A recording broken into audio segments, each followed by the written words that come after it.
is Memorial Day, a national holiday in which schools are closed and banks are closed in order that we can take the time to hold in tender love and memory those soldiers and sailors, Marines and Coast Guard and Air Force members who have lost their lives in Iraq and Afghanistan, in Somalia and Serbia, in Kosovo, in the Gulf War, in Vietnam, in Panama, and in Grenada.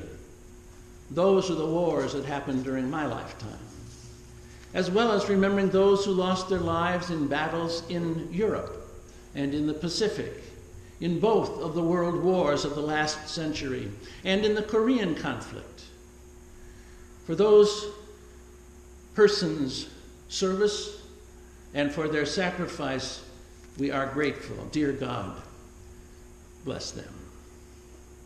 The Memorial Day holiday actually began during the Civil War, when regions in the North and regions in the South mourned their losses and celebrated their particular regional military heroes. In 1911, President Wilson consolidated and nationalized those regional remembrances to a single day, and it was called Decoration Day. It was the time that you would go to the cemeteries and you would freshen up the memorial stones. The names of fallen Civil War soldiers are the oldest ones in Alpena's Little Flanders Field, where tomorrow's Memorial Day service and celebration will take place at 11 o'clock in the morning. The point is, for the past 107 years, this weekend has been set aside from business as usual, not as a reason to have a mattress sale or a car dealer's spring blowout, but to recognize across all social groups and all branches of the military one common theme: the sacrifice of American lives in war. Those wars were fought, we've been told, in pursuit of liberty, democracy, human rights, and self-determination of nations far from the American continent. And so we take this holiday to say thank you to our service personnel who gave not only their time and their talents, but they gave their very lives in service to America's global goals. When I was in the Army, I felt that to wear the same uniform in service to the same values as those who had died in past wars was indeed an honor. Regardless of the character of the person who wore it, we lower enlisted folks were told that we were saluting the uniform. But all of us, whether we were civilian or military, whether we were veteran or not, owe a debt of gratitude to those who died in battle to maintain the liberty and our standard of life. Memorial Day says we remember them, and we appreciate even now the sacrifices that they made on our behalf. We commend them again to the eternal care of God. We commend them anew in our prayers. So tomorrow, if you have the day off of school or the day off of work, or if you see in the newspaper Memorial Day special sales event, pause for a moment when you see that ad and offer a prayer of thanks for the past 242 years of American independence. And even beyond that, remember the unsung heroes, the ordinary American military members who are serving in some of the most remote locations on earth. And even if we don't really know why they have been deployed there, nor do we have any coherent and consistent rationale for when they will come home, those military forces are obeying orders. Too many of them have sacrificed their lives in wars old and new, in places far-flung like Iwo Jima and very close at hand, such as Gettysburg. And frankly, our homeland is less robust because of those many losses. So back when this congregation in Alpena was brand new, the American Civil War broke out. And some of those soldiers' names who had served from Alpena are inscribed on the little white crosses at our Little Flanders Field.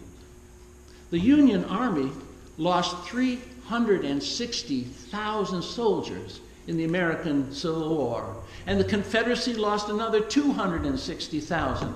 That's 620,000 people who died in that traumatic era here on American soil. Our own citizens killing one another. It was gruesome.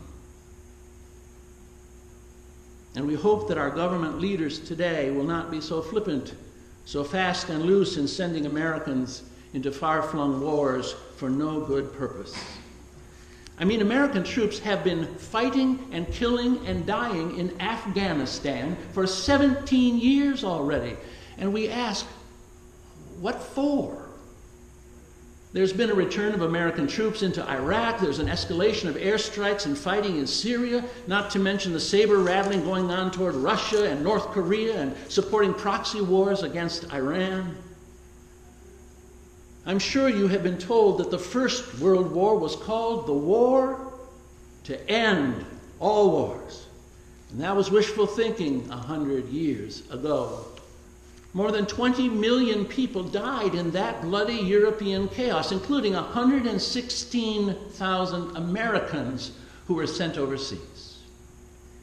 The poppies still grow in Flanders Field in Belgium, the one for whom our little Flanders Field is named, and in the Ardennes, and in the other battle sites and grave sites where tens of thousands of Americans and British and Canadian and Australian and New Zealand foot soldiers are buried. Patty and I visited the Flanders Field Museum in Ypres, Belgium, back in November of 2001. It was shortly before Veterans Day. And we saw the thousands of poppies in wreaths that had been made by English school children. They did it to honor their war dead, and they honored ours as well. The names of the dead in Flanders Field are etched on marble walls, on the arches, on the gateways to the city. Everywhere you turn, you see name after name after name. And the museum itself is interactive and it's very moving. It makes real the hell that war is. Now, some of you may have served in the Second World War, and you saw fighting firsthand. Some I know served in the Korean War, and a few in Vietnam. So I wouldn't have to describe to any of you who have been there and who have done that. But Robin Myers, the minister of the Mayflower Congregational Church in Oklahoma City, who lost members and friends in that terrible bombing of the Murrah Federal Building, writes these words, and I quote Robin Myers. If the whole terrible, wretched truth could be known about the Iraq War in one blinding, bloody moment, like looking into the sun without blinking, anyone with a conscience would turn away and vomit. The sadness would be joined with righteous indignation because it's impossible to love the world and not hate what destroys it. For every fallen soldier, writes Reverend Myers, for every dark-eyed Iraqi girl and boy, for every wailing mother wandering in the carnage of the latest bombing, the only truly religious response to war is rage. Reverend Myers says Christians don't start wars. They try to stop them. It's our prayer that all of our military personnel will come home safely, out of harm's way. But until that day, we take this Memorial Day Sunday to send a special prayer to the men and women who even now are missing priceless moments in the lives of their families in order that we ordinary Americans can enjoy blessed freedom and peace at home. And so God bless them and help us to bring them home alive. Let me introduce you to another author. This is Chris Hedges, 2002 Pulitzer Prize-winning foreign correspondent for the New York Times. He wrote the book called War is a Force That Gives Us Meaning. And he says, and I quote, "It's been nearly 20 years since I graduated from Harvard Divinity School and left Cambridge to cover the war in El Salvador. This book is not only the result of my work in various war zones, but it's a product of the education I received, especially in English literature at Colgate University and Christian theology at Harvard University." Chris Hedges offers a quote from William Shakespeare, from Coriolanus, Act 4, Scene 5. "Let me have a war, say I. It exceeds peace as far as day does night. It is sprightly, waking, audible, full of vent. Peace is very apoplexy, lethargy, mulled, deaf, sleepy, insensitive. Unquote. The romance of war entices us with the allure of heroism, action, something to watch in the nightly news. The prophet Joel, who was quoted last Sunday in Peter's Pentecost sermon, the same Joel who said, in the latter days the Lord would pour God's Spirit on all the people and they would prophesy.